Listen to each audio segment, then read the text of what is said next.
Bonjour à tous et bienvenue dans une nouvelle vidéo. On se retrouve sur la chaîne du temps libre. Moi c'est Anso et aujourd'hui on va encore parler de livres. Alors je vais vous parler de... Alors on voit pas très bien.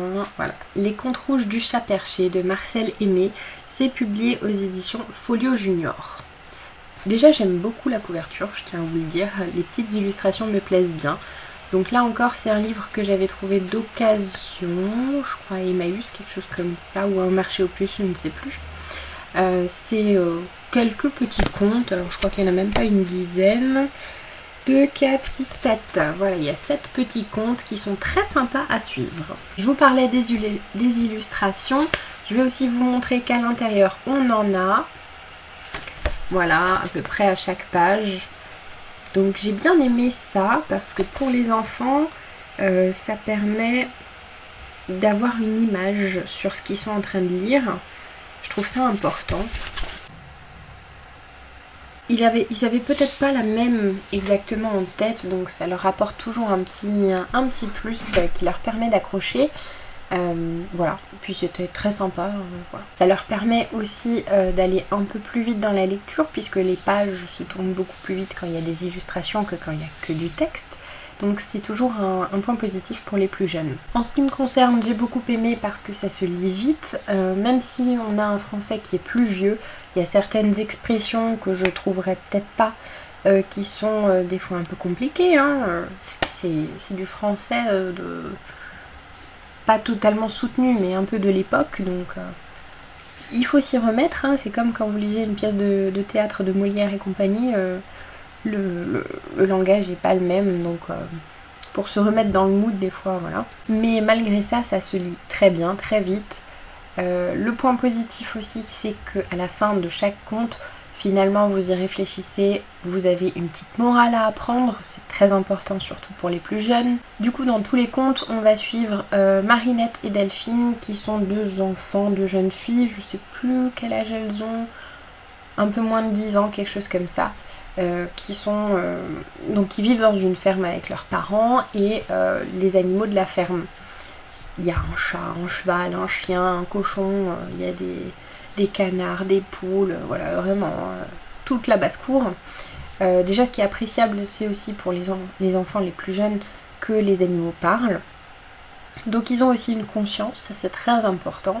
Je trouve que ça nous met aussi un petit message sur les animaux, ce qu'ils peuvent vivre et ressentir aussi. Quand on y réfléchit, on se rend compte que bah oui, si les animaux pouvaient parler, ils diraient peut-être des trucs comme ça. Genre le chat il répond aux parents, ils disent mais les parents sont là en train de l'engueuler, mais tu sers à rien, tu chasses pas les souris. Et lui il est là, bah, j'ai pas envie en fait. Ça m'a fait assez rire. Mais voilà, j'aimais bien ce petit détail. Le seul problème entre guillemets, c'est qu'entre chaque conte, il n'y avait pas forcément de raccord. Dans le premier conte, il y a un chien, dans le deuxième, il n'y en a pas, dans le troisième, ils en trouvent un. Mais est-ce que c'est le même que celui du début? Je ne sais pas. Dans le premier conte, le chat, il a un nom. Après, on parle que du chat, mais le nom est jamais cité. Voilà. Du coup, si vous voulez le lire aux enfants, ou si les enfants, les plus jeunes, le liront, je pense qu'il serait plus adapté de lire un conte, de laisser passer du temps, une semaine, quelque chose comme ça, de relire un conte pour pas l'enchaîner en fait, enchaîner tout le livre comme je l'ai fait. Parce que c'est vrai qu'au bout d'un moment, on se pose des questions sur les animaux, on n'arrive pas à savoir si c'est les mêmes, si ce sont d'autres, voilà. Mais après, un petit détail de rien du tout, hein. Ce qui est marrant, c'est que Marinette et Delphine font toujours des bêtises. J'ai eu l'impression de lire Les Malheurs de Sophie. Voilà. C'est pas le même genre de bêtises, mais finalement tous les contes sont centrés là-dessus, sur une bêtise qu'elles ont faite, enfin qu'elles n'étaient pas censées faire. En tout cas les parents ont dit non, ça vous ne faites pas, ils sont allés travailler dans les champs et quand ils reviennent, bah, elles l'ont fait en fait, hein. Donc le but c'est toujours de cacher la chose aux parents et de résoudre ça à leur manière avec l'aide des animaux. Grosso modo, tous les contes sont un peu basés là-dessus. Après, les bêtises sont pas les mêmes, les résolutions non plus, donc ça m'a quand même fait rire. Il y avait un conte avec de la peinture qui m'a fait très rire. Et je me suis dit, ah ouais, Bon, faut avoir un peu d'imagination quand même, hein, parce que c'est pas le genre de truc qui peut vraiment se passer, mais c'était assez drôle à lire. Par contre, les parents sont toujours dépeints de manière très négative. Alors oui, ils travaillent dur, etc. C'est pour les filles, c'est pour pouvoir mieux vivre, etc. Malgré ça, ils sont toujours très durs et très méchants avec les filles et avec les animaux. Ils les traitent vraiment d'une manière... Ça m'a choquée en fait. Alors je sais que l'époque est différente. Je me mets à la place des parents, donc ça devait être l'époque de nos grands-parents, arrière-grands-parents même. Élever ses enfants, c'était pas la même chose qu'aujourd'hui. Hein. Là, je suis d'accord, je comprends tout à fait. Malgré tout, là, ils ont des manières de leur parler très sèches, très dures et très méchantes des fois, hein, vraiment. Ils leur disent que les filles sont des bonnes à rien, que les animaux aussi. Ah, le coq, toi tu vas voir, on va te plumer, on va te manger.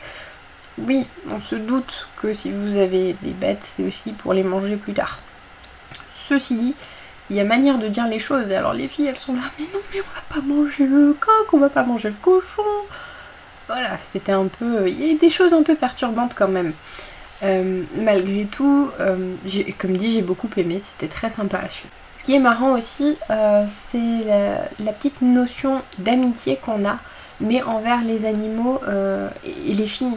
Les filles font les bêtises, les animaux sont toujours là pour les soutenir et les aider comme ils le peuvent à résoudre la situation. Ils cherchent des idées, c'est marrant aussi, il y a les filles qui sont confrontées à un problème de maths, combien il y a de boulot, combien il y a de chaînes, etc. dans la forêt de leur ville finalement. C'est un grand hasard, mais l'énoncé du problème porte le nom de leur ville. Donc elles sont là, ah mais je sais pas, c'est difficile comme devoir. Et puis les animaux sont là, mais on n'a qu'à aller les compter. Bien sûr. Donc franchement, il y a des situations qui sont très drôles. J'ai beaucoup aimé ça, beaucoup aimé la morale de chaque conte et l'amitié qu'il y a entre les animaux et les jeunes filles. Voilà. C'est un petit recueil de quelques contes, ça paye pas de mine, c'est un français un peu plus vieux, c'est un peu vieilli quand même, mais je vais en garder un très bon souvenir. Si vous aimez les contes, si vous avez envie d'une lecture qui vous fasse un peu penser au malheur de Sophie, n'hésitez pas à lire ce petit recueil de contes. Ou même pour vos enfants, n'hésitez pas à leur faire lire, ce sera toujours un plaisir pour eux de découvrir grâce aux petites illustrations qu'on y retrouve. Sur ce, je vous laisse, la vidéo est terminée. N'hésitez pas à me dire en commentaire ce que vous en avez pensé. Je vous dis à bientôt pour une prochaine vidéo. Bye!